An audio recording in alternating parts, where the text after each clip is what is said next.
Well, howdy there, Internet people. It's Dee again, and welcome to the Interstate with Dee. I'm back. Did y'all miss me? Today is Saturday, August 2nd, 2025. Welcome back to our trip on the Interstate.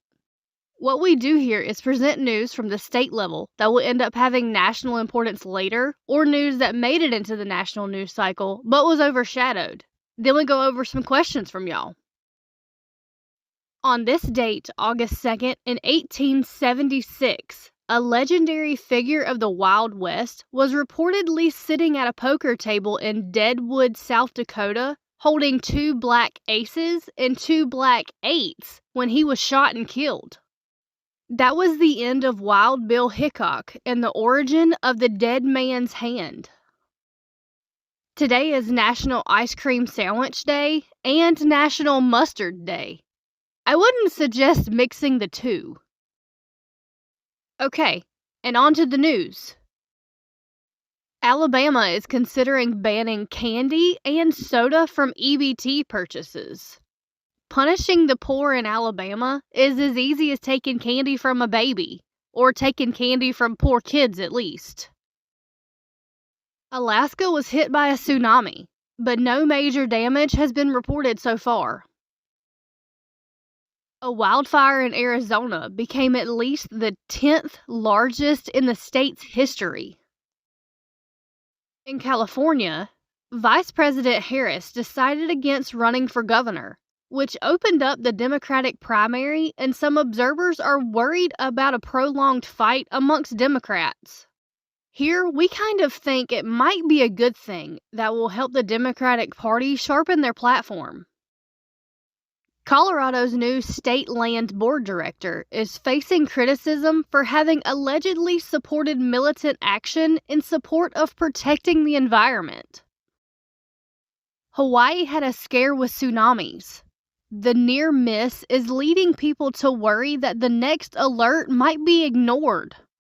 It's important to remember that by the time you know for sure, it's too late, and if you're in the impact area, you probably won't make it. Louisiana has confirmed its 4th death this year from flesh-eating bacteria. Maine is refusing DOJ's request for voter info. It looks like New Hampshire is too. Michigan's state government has a $1.1 billion gap in its budget after Trump's budget bill. That's going to make reaching a budget deal more complicated in the state. A campaign in Missouri has launched to make it harder for Republicans to undo what voters pass is underway. I guess it's for both parties, but this directly grew out of Republicans basically telling their voters that they're too dumb to know what they want. The Minnesota National Guard was activated after a cyber attack in the state capitol. A New York Legionnaire's disease outbreak has sickened more than 20. In North Carolina, the Democratic senatorial candidate, Roy Cooper, broke fundraising records. The campaign is expected to break records as far as money spent by both sides. Ohio is at risk of losing a massive plant by Intel if the company can't get more customers. In Oklahoma, 3 members of the Oklahoma State Board of Education are saying they saw images of nude women on the TV. From the description, it was a vintage grown-up movie. Oregon launched a statewide mattress disposal program to help curb illegal dumping. Puerto Rico has declared an emergency and activated the National Guard over water outages. In Texas, an analyst of the Texas redistricting plan reveals the Republican gerrymander attempt isn't actually that well planned, and it made some traditionally Republican areas more competitive.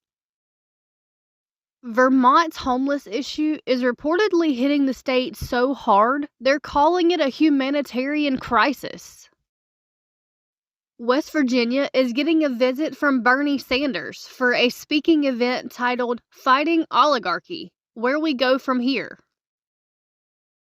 In Virginia, A city councilman on the Danville City Council was reportedly lit on fire at work over a personal dispute. Wisconsin Republican Representative Brian Stile attended a town hall style event. It didn't go well. He was confronted by angry voters lashing out about everything from Trump's tariffs, Trump's budget, immigration, and so on. A Wyoming data center may soon use more electricity than all of the humans in the state. And here's your weird state fact for this week.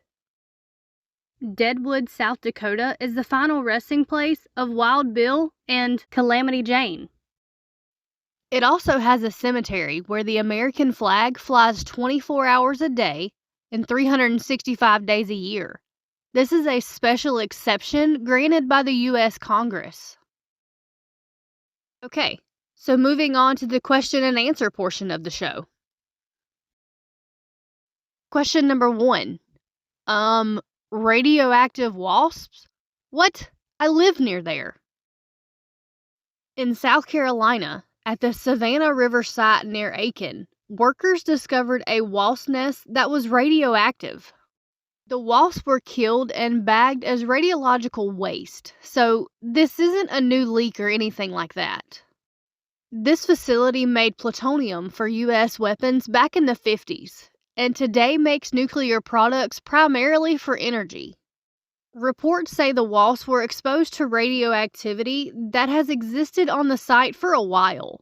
I feel like Dana will talk about this more on her show. Question number 2. D. The hearings are going on about the Texas flood. People were ill or asleep. Am I wrong to think that the emergency planner should have planned for that? I mean, we have phone trees. I think every parent with a kid in school has a planned roster for their kids to call. Just saying, it does seem like a basic procedure. Question number 3. Is there a reason Governor Newsom is so ready to redistrict if Texas does? So, I'm not sure if you're asking why the state wants to do it or Newsom. The state would do it to counteract Republican gerrymandering.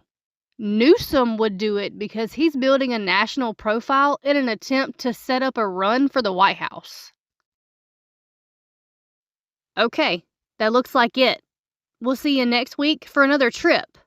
Y'all have a good day.